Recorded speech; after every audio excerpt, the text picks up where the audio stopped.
নারায়ণগঞ্জের সিদ্ধিরগঞ্জ থানার ৬ নম্বর ওয়ার্ড বিএনপির প্রাথমিক সদস্য নবায়ন এবং নতুন সদস্য ফর্ম বিতরণ কার্যক্রম অনুষ্ঠিত হয়েছে। মঙ্গলবার বিকেলে আইলপাড়া পুরাতন থানা এলাকায় আয়োজিত এই অনুষ্ঠানে ওয়ার্ড বিএনপির নেতাকর্মীদের মাঝে ফর্ম হস্তান্তর করা হয়। বিস্তারিত থাকছে SH মুন্না খানের প্রতিবেদনে। অনুষ্ঠানে আনুষ্ঠানিকভাবে সদস্য ফর্ম বিতরণ করেন নারায়ণগঞ্জ জেলা বিএনপির আহ্বায়ক অধ্যাপক মামুন মাহমুদ। সভাপতিত্ব করেন জেলা আহ্বায়ক কমিটি সদস্য ওয়াকিল উদ্দিন ভূঁইয়া এবং অনুষ্ঠান পরিচালনা করেন সিদ্ধিরগঞ্জ থানা ছাত্রদলের সাবেক সাধারণ সম্পাদক জাকির হোসেন। অনুষ্ঠানে প্রধান অতিথি হিসেবে উপস্থিত ছিলেন অধ্যাপক মামুন মাহমুদ। বিশেষ অতিথি ছিলেন জেলা আহ্বায়ক কমিটির সদস্য রিয়াজুল ইসলাম রিয়াজ।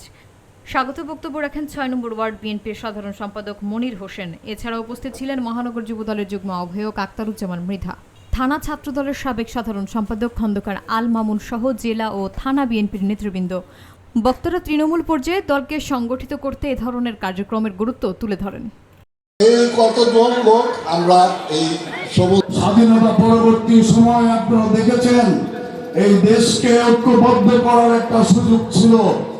এই দেশকে সবাই মিলে স্বাধীনতা যুদ্ধ করেছে, কিন্তু একটি দল তারা রাষ্ট্র ক্ষমতা গ্রহণ করেছে, অন্যদেরকে বাদ দিয়ে দিয়েছে, সকলের অধিকার হরণ করেছে। কিন্তু আমাদের নেতা জনাব তারেক রহমান বলেছে, যদি জনগণের ভোটে বাংলাদেশ জাতীয়তাবাদী দল পার্লামেন্টে সংখ্যাগরিষ্ঠ আসন পায় এবং জাতীয়তাবাদী দল যদি সরকার গঠন করার সুযোগ পায়, তাহলে সকল দলকে নিয়ে বাংলাদেশ জাতীয়তাবাদী দল জাতীয় সরকার গঠন করবে।